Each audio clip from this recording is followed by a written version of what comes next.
Hodlers win, traders lose. Hodlers win, traders lose, baby. Oh, I got a lot to show y'all right now. It's so simple. It's so simple. Yo, man, I've been doing this for a long time. Right? You know my story, or for those of you who don't, first of all, if you hear it for the first time, like and subscribe. Help me get to 10,000 subscribers by the year 2029. I've been trading stocks and options and all of that for years, and man, I have more trading knowledge, and I've heard from more people who are considered experts and all of that. And I'm telling you, I used to be a trader's trader. The difference between me and a lot of you guys is I was good at it. I was really good at it. I was a damn good trader. But I finally figured it out that, the richest people in the world just hold. Right? I was a good trader, but I was trying to teach other people initially. I used to have like a options trading course, right? And I would tell people, oh, this is all you got to do. This is what we look for. You got to wake up 6 o'clock in the morning. And so, what you want to do is read the news for about 2 hours. You hear all the news sources that you want to read. Okay. And then here's the 15 or 20 companies where we need to read their earnings reports before they open up at 9:30 in the morning. And so, based on the 15 to 20 earnings reports, we're going to pick maybe 5 companies to watch based on these factors. And out of those 5, we may enter 2 and 3, right? And then, based on that, when we get in, this is what we're looking to make. And some people would just tell me like, dude, I can't do that. I have to pick my kids up from school, or I have to take my kids to school. I'm like, what do you mean you gotta take? Okay, we all take our kids to school. Just throw your kids in the car and have your phone, and you could be looking at the charts while you drive. It's like, bro, I can't do that. And so I would lose people, good people, genuine people, just because they couldn't do what I did. I remember being in multi-level marketing, right? And, in this particular multi-level marketing, I was the youngest executive director in the history of the company. The youngest, right? And so, of course, with multi-level marketing, it's all about recruiting. It's all about recruiting. Let me tell you a secret, just real quick. I don't care what the business is. If Apple doesn't get more people to buy its shares, Apple goes down. If Apple doesn't get more people to buy computers and phones, then Apple shares go down. If you're in sales and you don't have more clients to call, right, then you're going to start losing that. So every business is recruiting to a certain degree, right? So I'm trying to recruit people and everything, and I would get some people in, but they would never do what I did. They would never do what I did.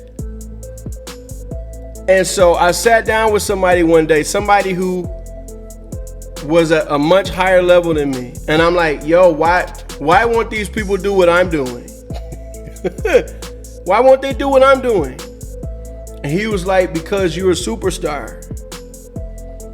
He was like, everybody can't do what you're doing because you're a superstar. I'm like, huh? What do you mean? Everybody, everybody can just go out and talk to people. He was like, everybody doesn't want to do that, right? And so I've experienced that my whole life. So I finally figured it out eventually, thank God, that not only could I help more people if I just teach them to do the simplest thing, But actually the simplest thing is the most effective thing. Okay, so watch this. This is Pepe. I hate Pepe. Okay, I want to be clear. I hate it. I can't stand it. There's nothing to this coin.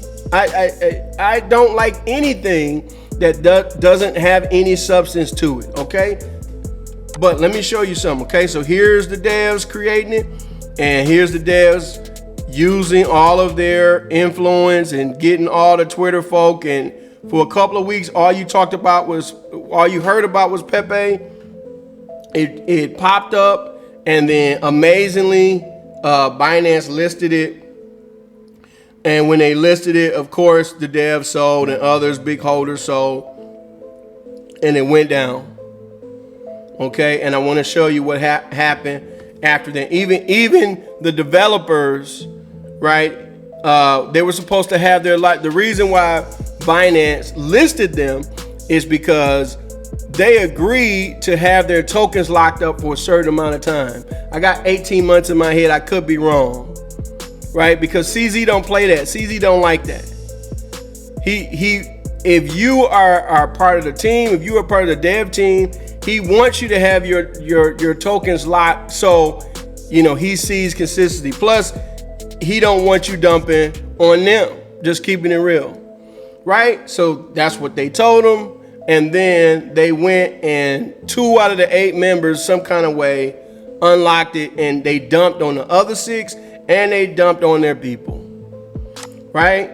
So again, that's part of the reason why I don't like it. I don't like what it represents. I don't like it, but let me show you. Okay, watch what happened. For the people who did get behind it, who bought here, the people that held, okay, held, not traded, held. Oh, I believe in Pepe. I believe what it's about. Okay, they held, and what happened? Like it or not, whatever it is, they made money. A nothing coin. It does nothing. The devs dumped. They're dishonest, right? Allegedly, there are thousands of people in Pepe who are blacklisted, right? Okay, that's part of the reason why they was able to go up. And still, those who were patient, boom. Same thing here. Let's go back. It's almost the same story, right? Look at this. Ain't it crazy how stuff look the same? It comes out again. The developers or whoever uses their influence, it reaches the top here, and then people start selling, the insiders start selling, and then, this thing was dead, okay? I'm not gonna talk about yet just the merit of this stuff. I'm talking about the process, right? Some of this stuff is just crap, y'all. It's just crap, but I'm talking about the process, right? So this thing was dead, but some people held, and then for whatever reason, because Sam Bankman-Fried started pumping it, for whatever reason, it comes back, and this was what, 10? Let me see. Did it get up to almost 100? Oh no, definitely 100x. Definitely 100x. If maybe more. Let me see. Yeah. Oh, more than 100x. Okay. And even now is higher than then because they held. Shiba, same thing. Okay. This stuff is crap, a lot of it, y'all. I'm just keeping it real. You can talk about me, say what you want. There's nothing special about Shiba. Nothing. But it's just a community thing. And for whatever reason, they like it. Okay? So same thing. Let's go back. Same thing. Okay, Shiba's story is a little bit different. That's the one reason why I give them props, because they didn't come out with that hype. They came out with nothing. right? And they did it what I feel is the right way and built the community first. And then they just got lucky, and for whatever reason, I think this is that Doge or Shiba, one of them, Elon said something, and that made it go up.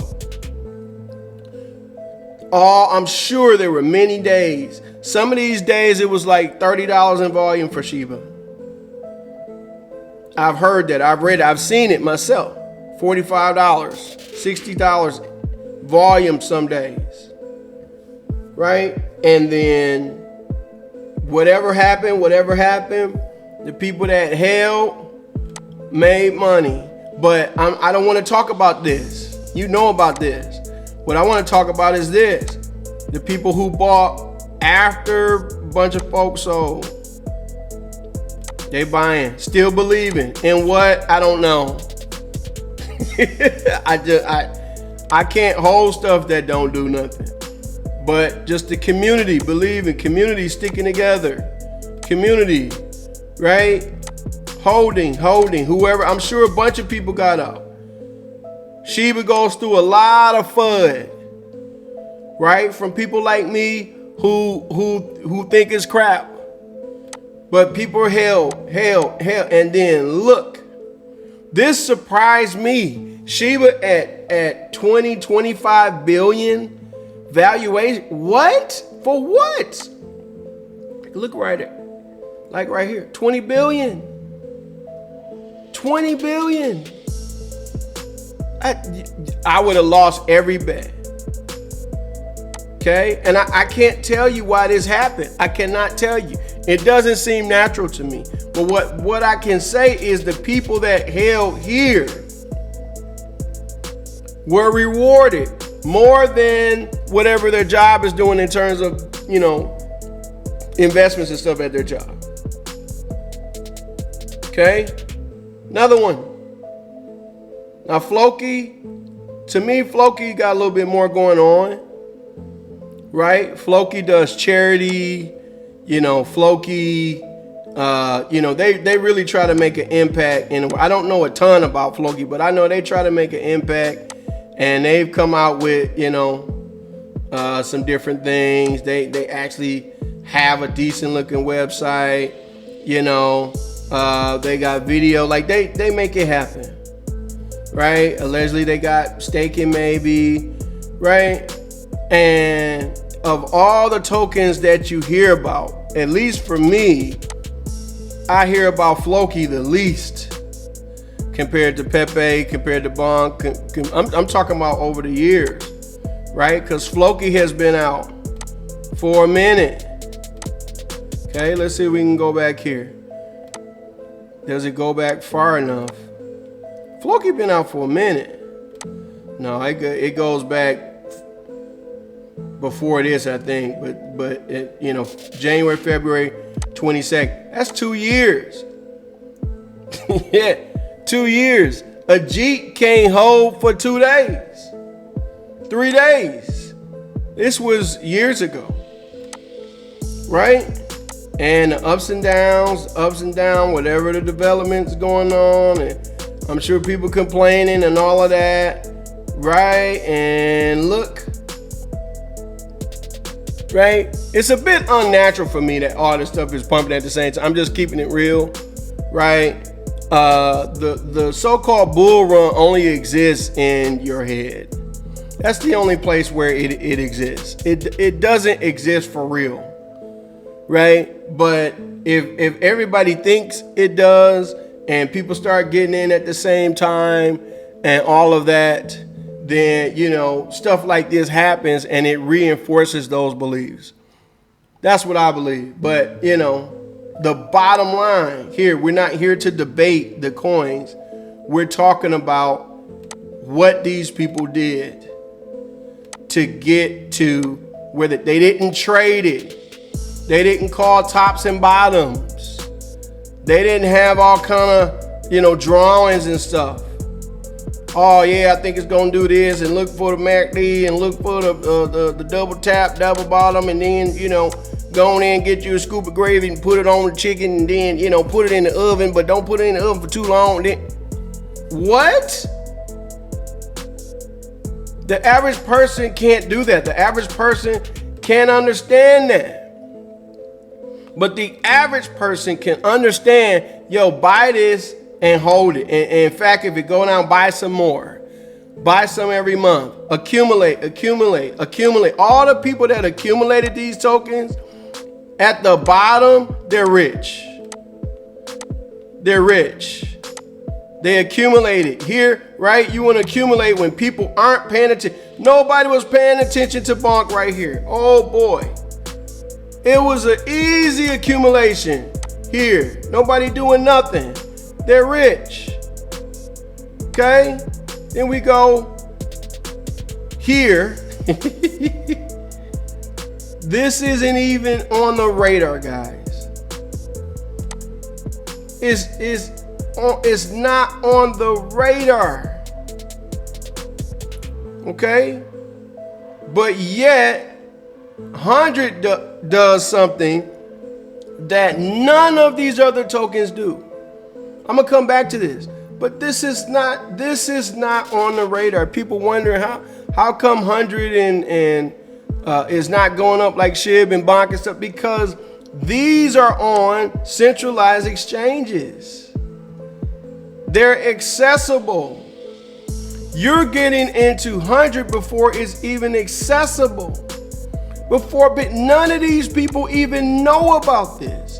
This stuff is at billions and billions of valuation. Floki, where they at? 2 something, 3 something? 2.7 billion. That's Floki. Shiba, I covered 20 billion. Bonk, where they at? 2 or 3 billion. 2 billion right there. Right? Pepe, where they at? 3-4 billion. 3.7. 100. 11 million. And literally you have people saying, when should I get out? Well, how long are you gonna hold? What? No, nobody knows about this. What are you talking about? And it has utility that this doesn't have, right? So what do? You hold. Let's keep going, because this ain't about 100. Let's keep going. Hopefully, this is TradingView now. Hopefully they don't want me to pay no money. See, I learned the right way to do this. Let me show you. Hopefully it goes back far enough. I'm telling you, I used to be a trader. Traders lose, hodlers win. I used to be a trader, right? And then thankfully, by the time I got into crypto, I figured it out. So I'm gonna just start here, because I bought Bitcoin at $1. Now I'm showing you at $15. The reason why I'm showing you this at $15 is because this year was around the year that I started a crypto course. And that's when I started bringing, like for real people in. I've always been telling people about crypto, right, for free. In fact, when I started my course, it was free. It was absolutely free, right? Because I'm not about trying to make money off people. I only started charging when, it started taking from my time so much that I had to charge to slow people down. That's the only reason I started charging. Right? When other people are out there charging $20,000 and giving literally less than 0.01% of the information that I'm giving. Right? I was doing it for free. Then it was like $60. Amazingly, people who were with me for free, who I had given 10X's for free, weren't willing to pay $60 for my time. That's when I started learning about people. I'm like, people who I had given 10X's to weren't willing to pay $60. And they went off on their own, and guess what happened? What you think happened? They lost everything they made and more. One guy lost his checking account. He fell for some scam, some Telegram scam, and next thing you know, these people were in his bank. They took the money out of his checking account all because he wasn't willing to pay me $60. And this was a so-called pastor. This was a pastor. Bro had the money, wasn't willing to pay me $60 for my time. I'm giving more than $1 million worth of game. Right? But that ain't what this show is about. This show is about holding. And so, students are coming in, people are coming in, right? And I'm like, okay, y'all, buy B&B. And I'm literally telling them B&B is gonna hit $300. And people are like, yeah, right. I'm like, okay. They like, when? I'm like, I don't know, but I know it's gonna hit $300. $300 is really like the beginning of the valuation. Like it should really go much, much higher, but it's gonna hit $300. This is what I'm telling them. Not everybody believe me, right? And then look what happened. Almost like I predicted it or something. You know what I'm saying? Like it's almost like I called out $300 and then it actually hit $300. You know what I'm saying? Ain't that weird how that stuff happened? Right? So a lot of you who've been watching me long enough, right? A lot of the millionaires and stuff that you see, hey, I became a millionaire. This was part of it. Everybody that didn't listen didn't make no money. People that left didn't make no money. The few people that stayed, I mean, it was more than a few, but I'm just saying, a bunch of people stayed, but really only a few listened. And even less than that actually invested real money. Some folk tiptoe, which I understand if you ain't got it, you ain't got it. But some of y'all got it and you tiptoeing because you like, I don't know. All you got to do is look at my track record, baby. That's all you have to do. So the people that listen, they bought at $15, $20 B&B, and then boom, $300. And then it kept going up to $600. And then that's when all the stuff started happening and all of that, you know what I mean? But that's a good lesson. Oh, I'm so glad I say that. I didn't even mean to say that. That's when all the, the Luna stuff happened and all of that. And it affected all of crypto. And then that's when, all the FUD, I knew this was going to happen. That's why I don't like using TradingView. I'm sick of looking at this dude.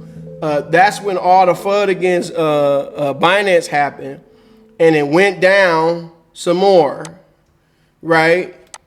Yeah, this don't work no more. It went down some more, back to like 250, 200, right? But today we back over 500. Back over 500. Traders lose, hodlers win. And now we got Bitcoin. Look at this, man. Now we got Bitcoin. How many people said Bitcoin was dead? How many people said, oh, Bitcoin to 8,000? Bitcoin to 15,000? Oh, I know Bitcoin is at 25, 28, 30,000, but it's going to go back to 15. There's people still waiting on 15,000. And meanwhile, the whole time I'm like, yo, buy as much as you can. Accumulate, accumulate, accumulate. Nobody's paying attention. Accumulate.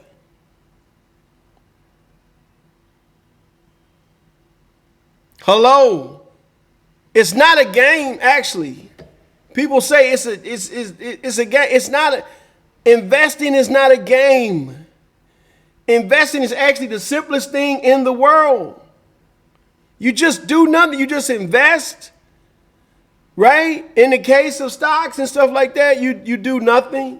In the case of crypto, you don't have to do nothing, but just don't get in folks' way.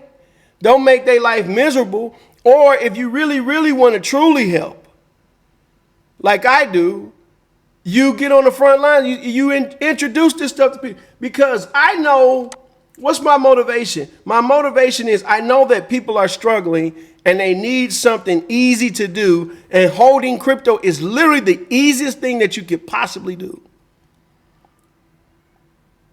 I don't have a lot of family that's in crypto. Because it's like that for everybody. They just don't listen. But there are people who are in crypto that didn't get into my options and things like that because it's easy. You can go to work holding crypto. You can pick up your kids holding crypto. You don't have to do nothing.